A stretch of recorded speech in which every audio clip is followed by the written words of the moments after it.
Hello! For those who don't know me, my name's Derek Bailey. I've been a wood turner now for 40 odd years off and on, and taught for 8 of them.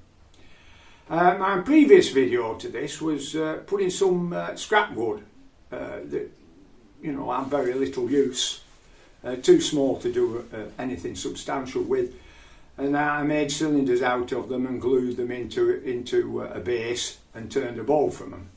And it looked, when I was halfway through it, it looked a bit like a cake. Now for some reason my next project looks like a wedding cake. Now I'm not going to tell you what it is, you'll probably guess as it goes along. It's just that I like to introduce a little bit of interest and hope that it sustains your interest long enough to get something out of the video.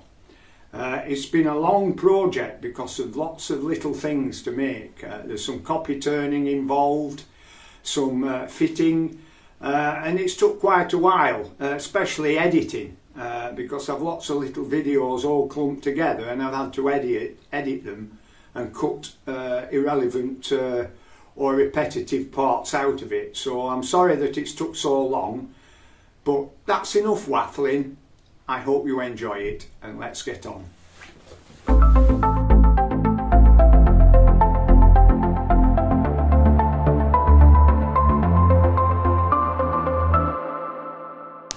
I've selected 2 contrasting timbers for this project, the last remnants of my spalted beech plank and general run-of-the-mill mahogany.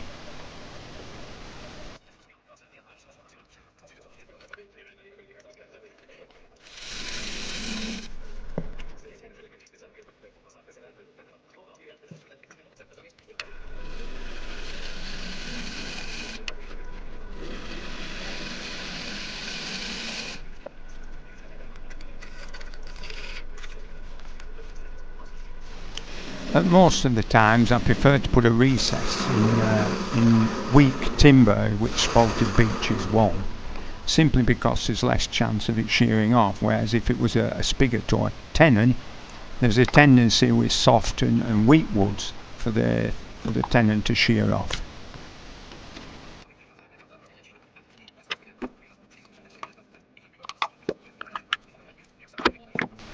I'm going to make 7 holes with the Forstner bit in the perimeter or the circumference of this plank, and I'm using my good old indexing system to achieve it.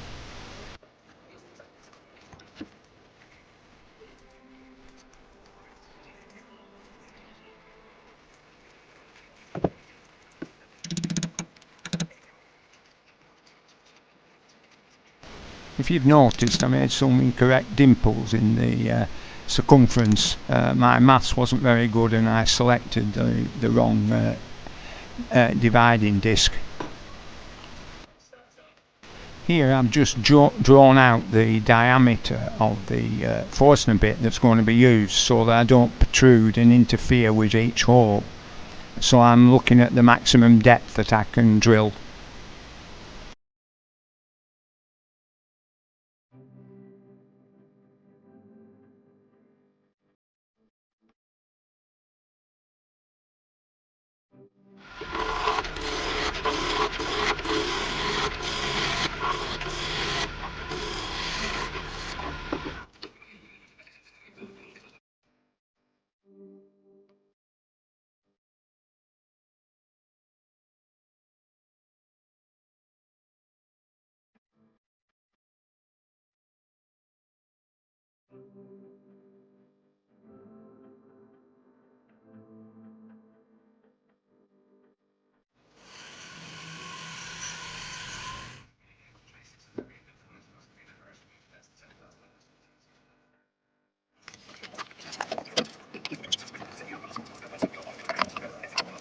To reduce the inaccuracy of the tailstock when I'm using the Forstner bit, I put a chamfer on the bore so that it guides the Forstner bit to a concentric cutting.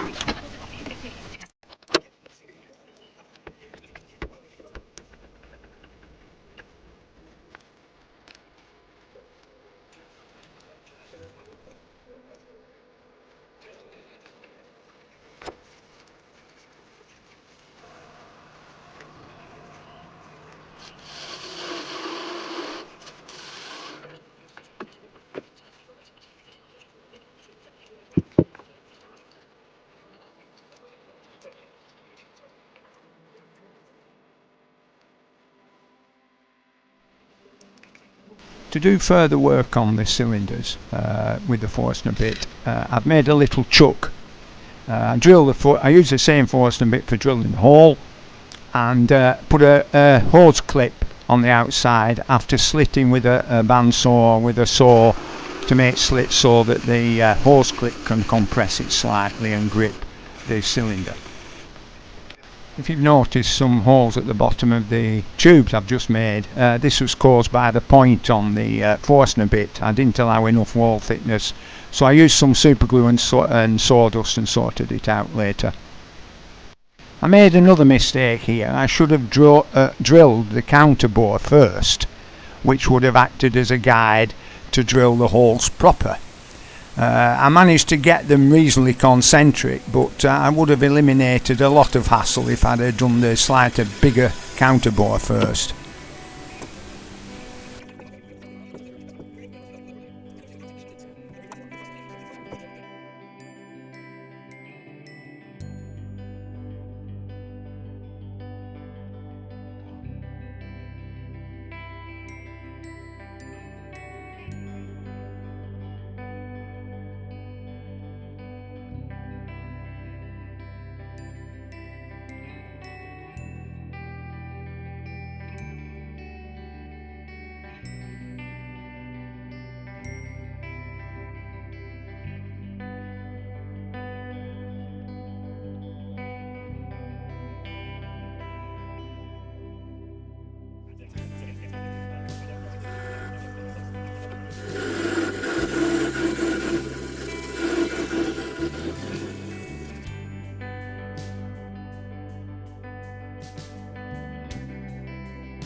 You're about to see why it's a good idea to use hand tools instead of machinery.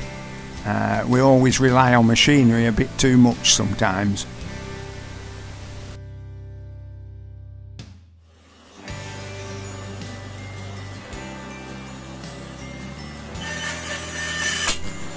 There, you see, it wasn't too difficult, you muppet.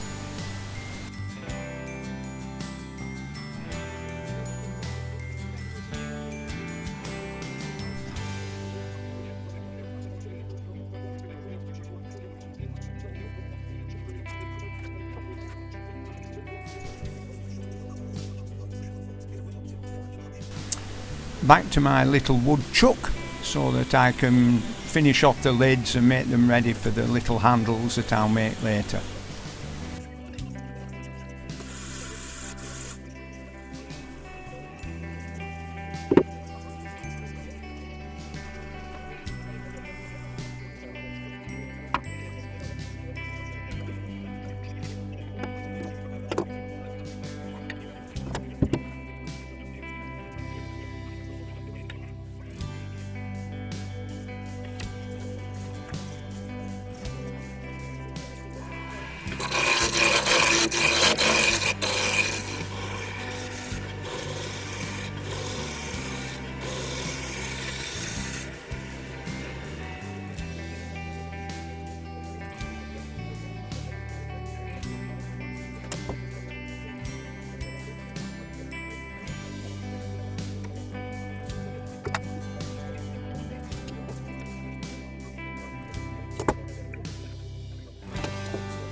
It was here that I noticed a little bit of flexing of the spindle because it was slightly too long. I could have coped, but I decided to chop the unused part off, which made it a lot easier.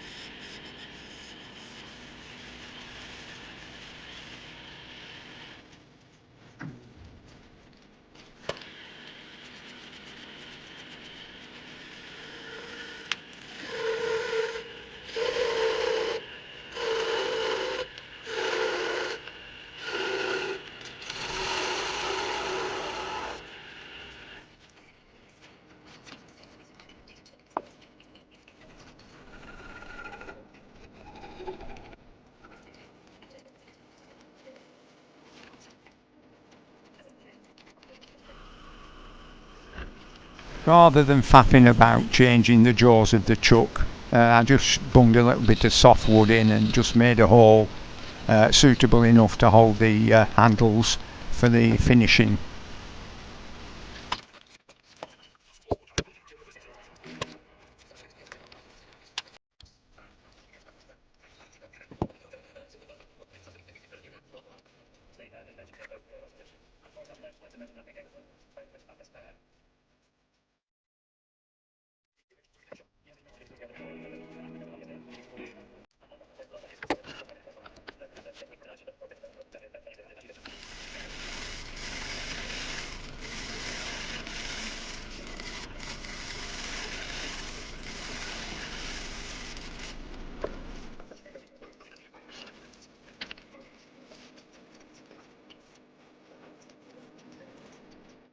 Here I'm just finishing off the top of the base. I've got to be careful here. I want to make a recess, but I certainly don't want to interfere with the holes I've drilled, so I've got to be careful on its depth.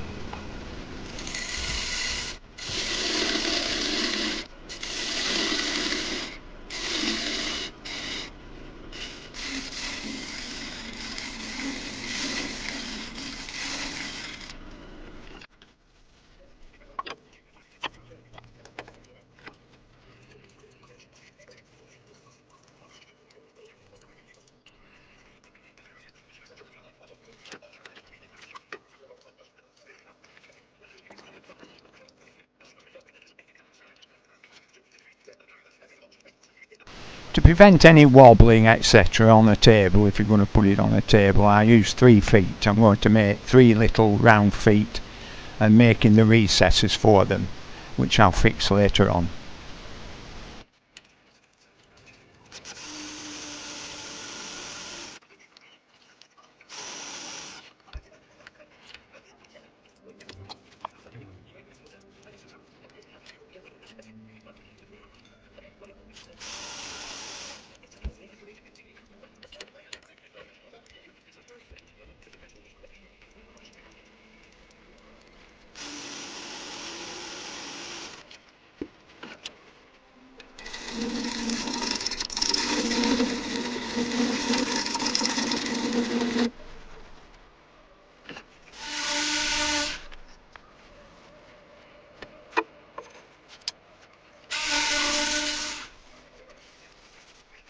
To finish off the bottom of the base, I'm using Yorkshire grit, of course, to give it ready for sanding sealer and melamine lacquer. The Yorkshire grit tends to darken the wood, but I must admit it gives it a warm feeling towards it, so I'm quite happy with using it.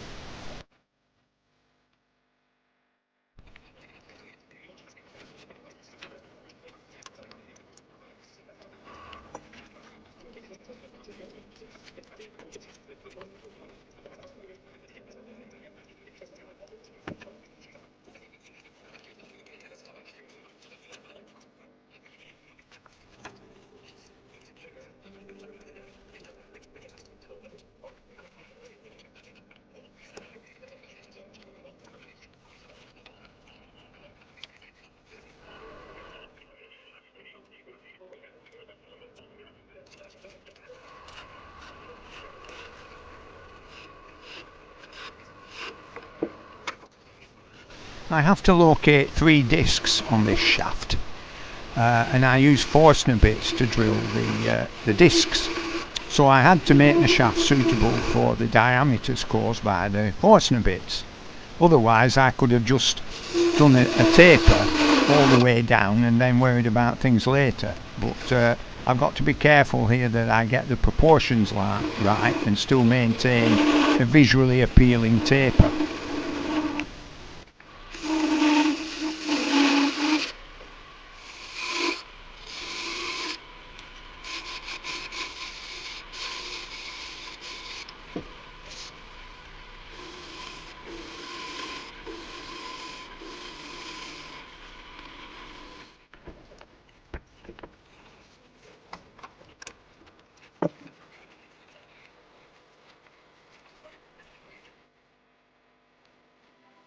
The 3 discs I'm making need to rotate on the shaft. That's why I've had to incorporate straight bits in the taper of the shaft so that this happens, and step them so that the discs maintain the height above the base.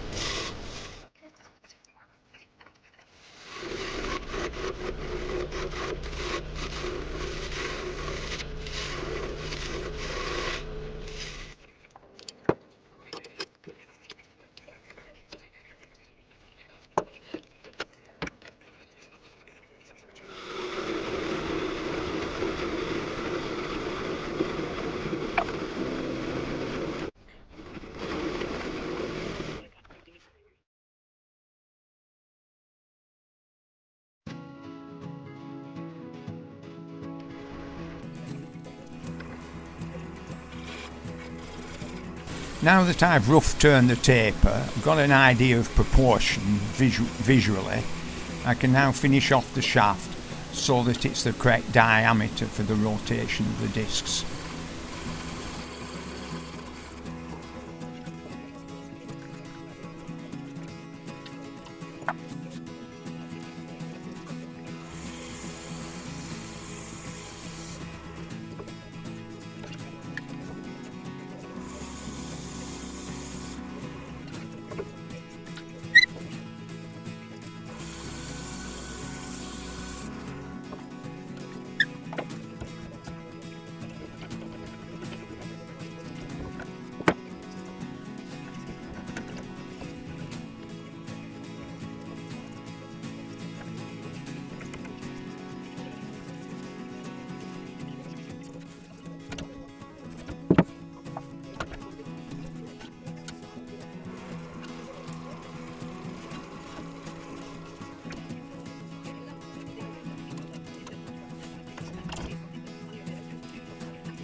I'm making the discs reduce in diameter slightly as they go from bottom to top to follow the slope of the shaft that they're going on, and I'm hoping that it doesn't look too out of place.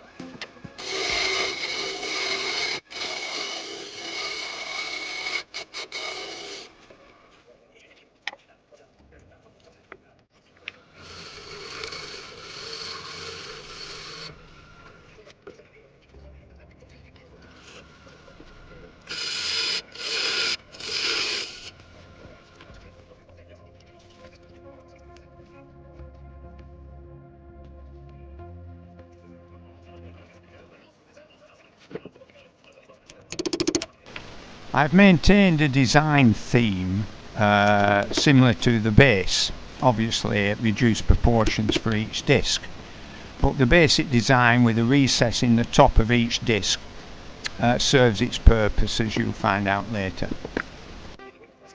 Here I'm doing the top, the smallest disc, and it has 7 holes again on its perimeter, similar to the base.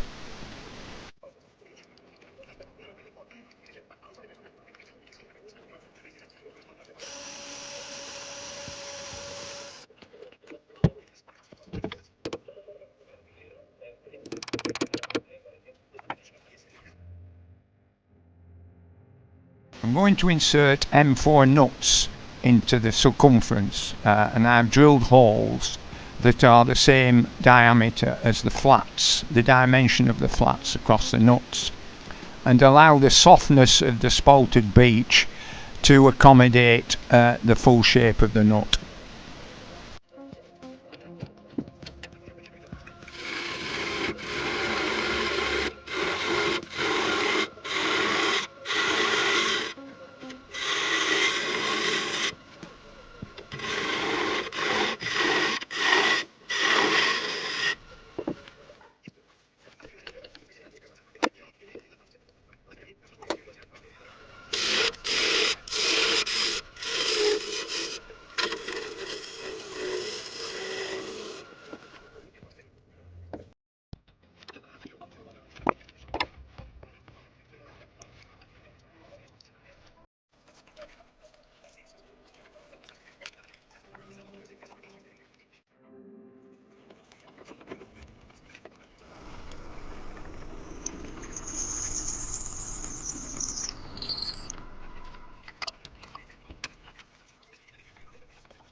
I'm securing the shaft to the base by gluing in an M4 nut in the bottom of the shaft, which I later found out just didn't work, because as I screwed the shaft to the base, it kept pulling the nut out from the bottom of the shaft. So I redesigned it later using an insert nut in the base, and that seemed to work.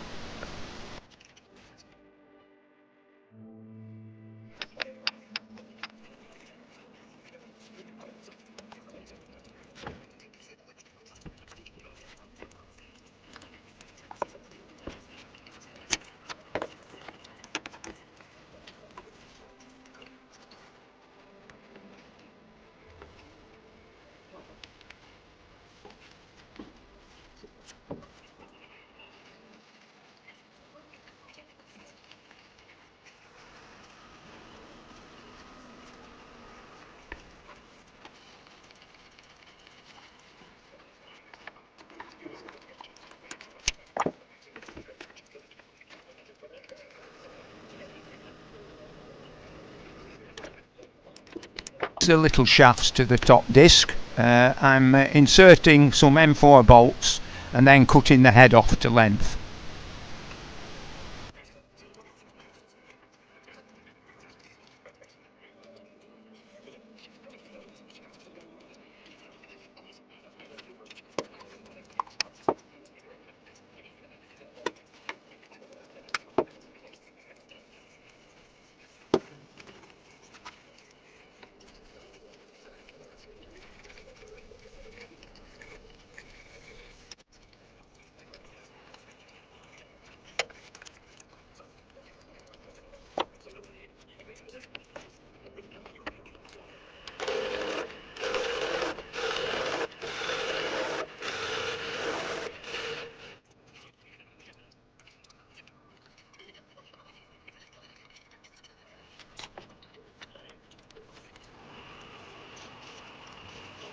There'll be 7 grooves in each shaft, so I'm hoping it's another clue to what I'm making. Anyway, I'll carry on.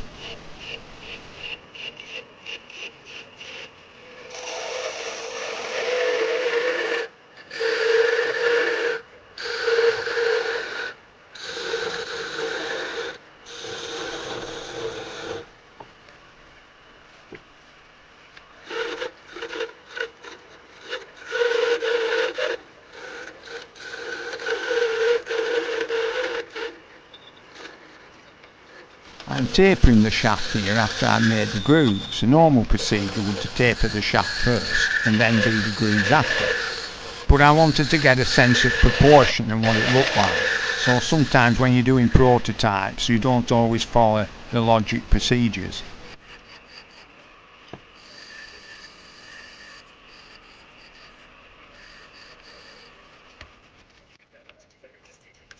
I always keep lots of circular offcuts. It saves a lot of time turning, and they're always coming useful and quite adaptable, and I can usually find one that just does what I want it to.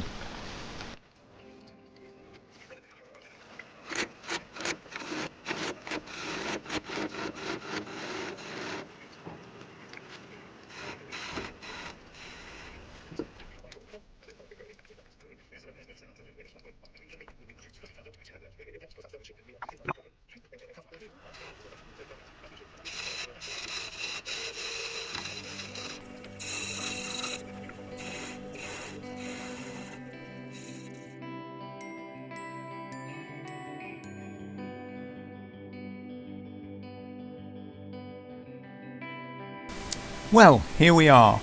Has anybody guessed what it is yet?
Now a little hole drilled in some pine that just fits the thread of the screw on the little shafts.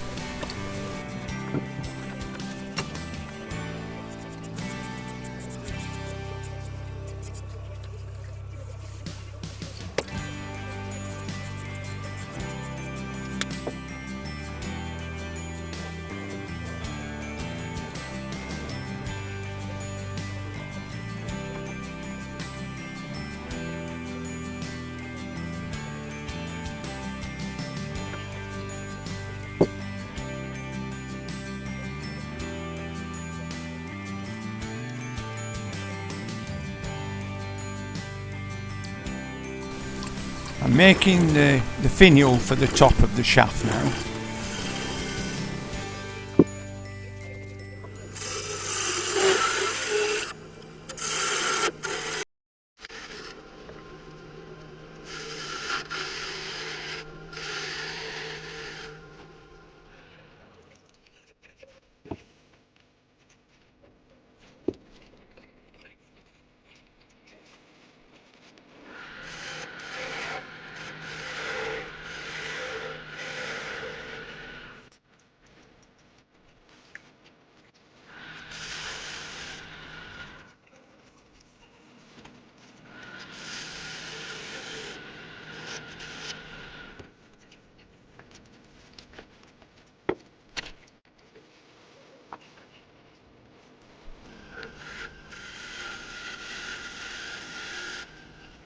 The top disc on which the finial rests still has to rotate independently of the finial.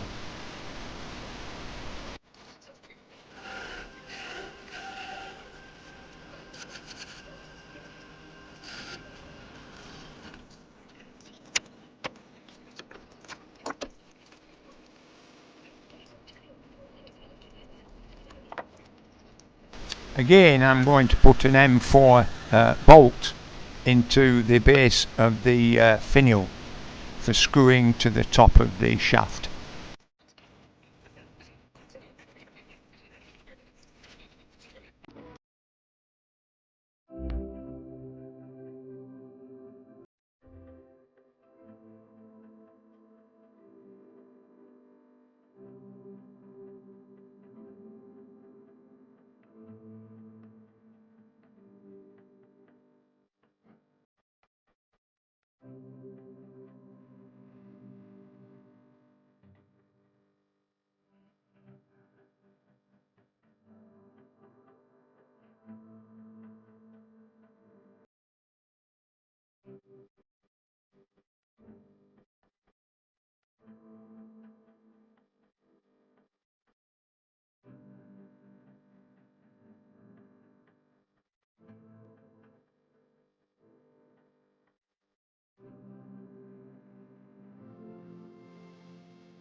That was lucky. The top diameter of the finial just fits the jaws of the chuck, so it won't leave any marks.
Sometimes you just need a bigger lathe, I'm afraid. I could have altered the design if I'd have thought way ahead, but when you're doing prototypes you don't always think of everything, so I reverted to my big lathe to modify the top of the shaft. Just one thing you've got to look out for when you're putting insert nuts into end grain. They tend to bind easier than if they're going across grain, and in this occasion it's sheared, but there was enough thread in the insert nut for it to be useful.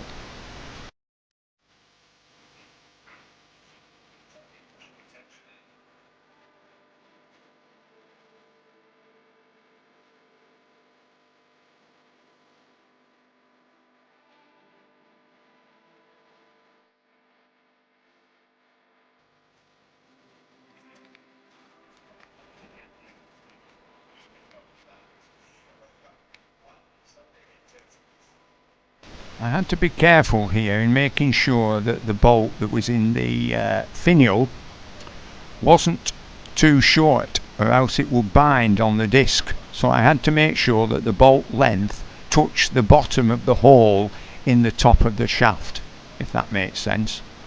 This left enough clearance for the top disc to rotate without unscrewing the finial.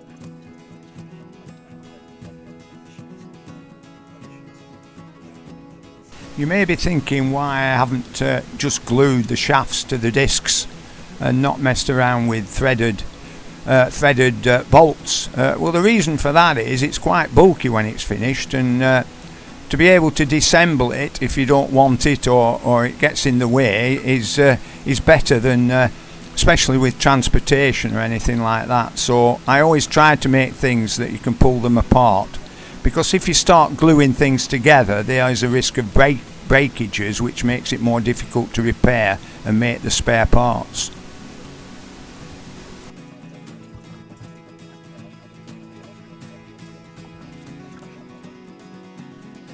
I've made a chamfer on the bottom of two of the discs to accept some cup hooks, brass ones, and I put them in at an angle so that any rings or anything like that have less chance of falling off as you rotate the disc.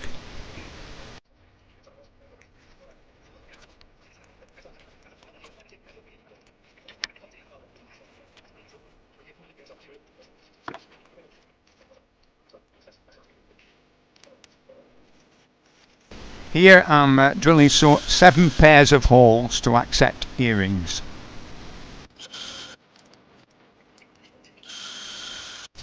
One of the great temptations when you're making prototypes is to assume once you've done it once it'll be okay on the second time. I didn't allow for the thickness of the second disc, and the cup hooks actually came through the surface. I'm hoping it won't be too visible, but I'm very annoyed with myself.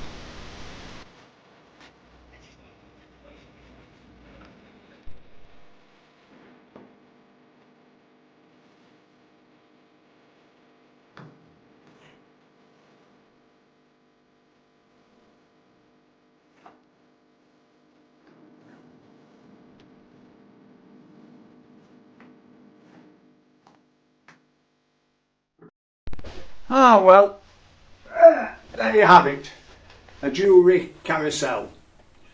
I hope it's not too big. Sometimes, I've looked on the internet some of the jewellery holders and things like that, and jewellery carousels, and they're quite large. So I'm hoping it won't be too obtrusive, and if it is, that it's attractive enough for people to enjoy it. Well, I don't know if it's an original design, but It's based on what I've seen on the internet and my adaptation to some of the methods of holding jewellery. Funnily enough, I haven't got a lot of jewellery to test it out, so I'll have to get in touch with my daughters and see if we can see if it's okay, because I'm sure there'll be some slight faults with it that could be better. I'm annoyed at the second disc with the hooks going through into the recess. I could always make a design feature out of it and put some little mahogany buttons on them, but yeah, I don't think it's noticeable, and I think we can get away with it. I've enjoyed doing it. It's been a long process with all the fiddly bits and the design and having to modify things as I've gone along, so it's took over 2 weeks to do it, so I'm a bit behind. I like to try and do a video once a week, so I'm a bit behind in that schedule, so I'm sorry about that. Anyway, I hope you've enjoyed it, and I hope you'll enjoy my next video. Until then, goodbye and the best of luck to you all.